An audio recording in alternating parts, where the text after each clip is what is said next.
Over the last 4 or 5 years, I've spent a couple $1,000s on Home Depot dehumidifiers, and they simply seem to fail shortly after their warranty has expired.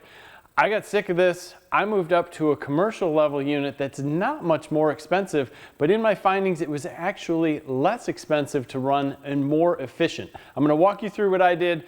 Stay tuned.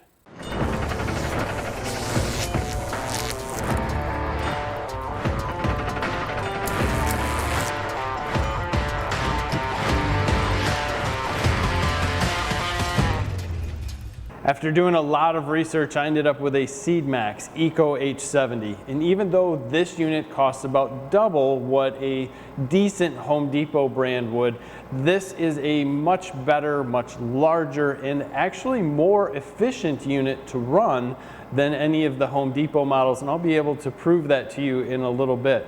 You can see here with this droplet of water up here that the compressor is running. When it is not running, that droplet of water will blink. It's been pretty humid outside and we're in a wash bay, so the door's been opened and closed. It says we're at 59% humidity right now.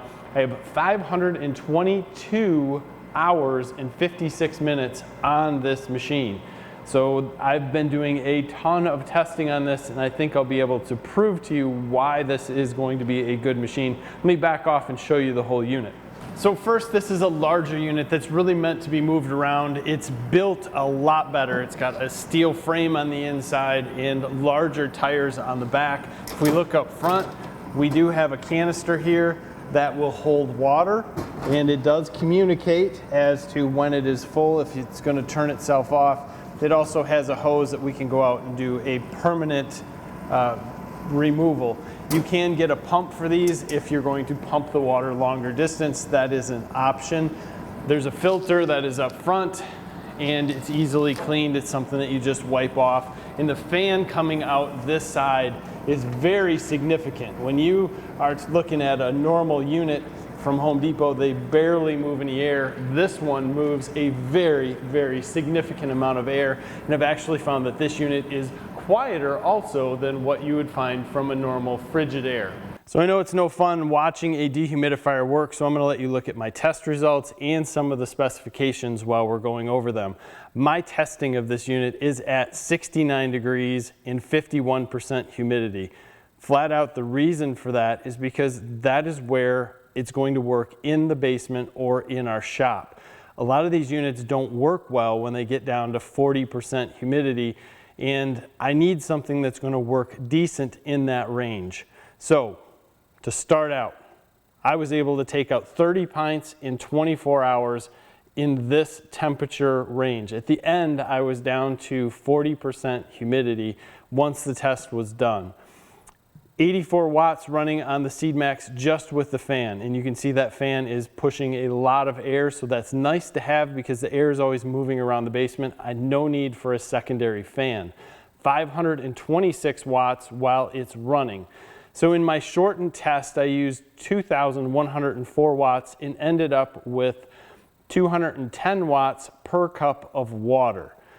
Not horrible.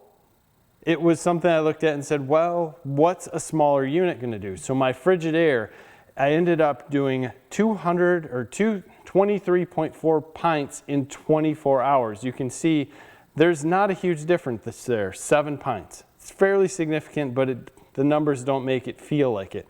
63 watts with the fan. The fan does next to nothing on that. I have a secondary fan running when I use this unit, and it's 462 watts while it's running. Just the other fan in this together is more than what the SeedMax is doing. 1,848 watts in that testing time gave me 236 watts per cup of water.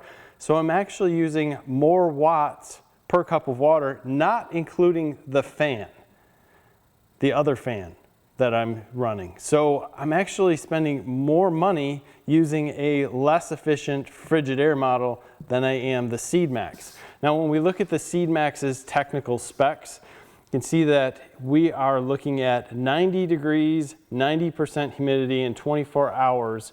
It will take out 138 pints. When we drop down to 80 degrees, 60% humidity in 24 hours, it's rated for 70 pints.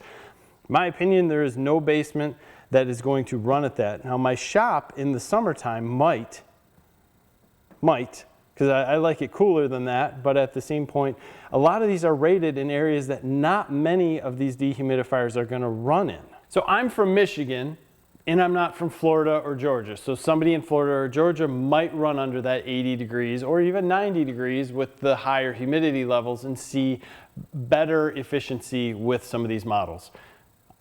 Personally, I don't know of many basements even in Florida that are going to get that warm, but if that's the case, you have a ton of uses for this across the board, whether it be storage for cars, horses, anything like that. As far as furniture, you always want to keep things at 45 to 65% relative humidity, and that's underneath most of the specs that most of these are made. So I understand that you're paying more for this unit. Long term, as it's running, it's able to be more efficient and remove more water. So that means that over time, I'm gonna save money. Now, 522 hours is absolutely nothing. I understand that, but it's a significant amount of time that I can see that I'm actually saving money and things are working much better in my shop, which is about 4,300 square feet.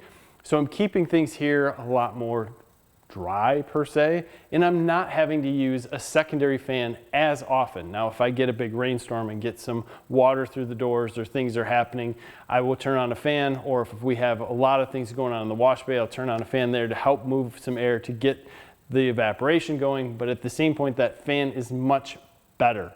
So if you're out in the market looking for something like this, I'll leave a link in the description.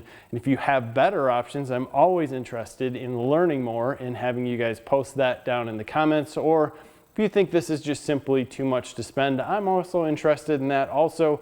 Or if you found a unit that you have in your basement that has been running for 3 or 4 years, help other people out if they don't want to spend the money. I can't do that because I can tell you my Frigidaire simply won't make it past 14 months. It's sad. Guess that's the world we're living in right now. That's sad too. Give me a like in this video, subscribe to the channel. As always, we appreciate your time. Have a great day.